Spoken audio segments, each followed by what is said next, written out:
পুরী থেকে বাড়ি ফিরে সবাই খুব ক্লান্ত, তাই তাড়াতাড়ি স্নান সেরে মাকে হেল্প করার জন্য মায়ের রান্নাঘরে চলে এসেছি আমরা দুজন। তারপর মা আসতেই মায়ের সাথে গল্প শুরু।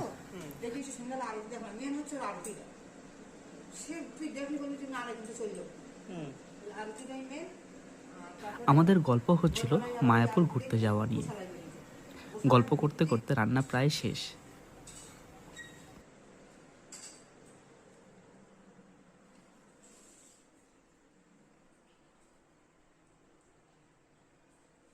আমাদের বাড়ির আমার সবথেকে প্রিয় জায়গা আমার এই ছোট্ট ব্যালকনিটা, যেটাকে আমি খুব মিস করি।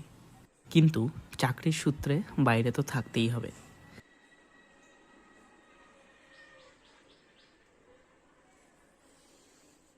দুপুরের খাওয়া দাওয়া সেরে চলে এলাম ছাদে।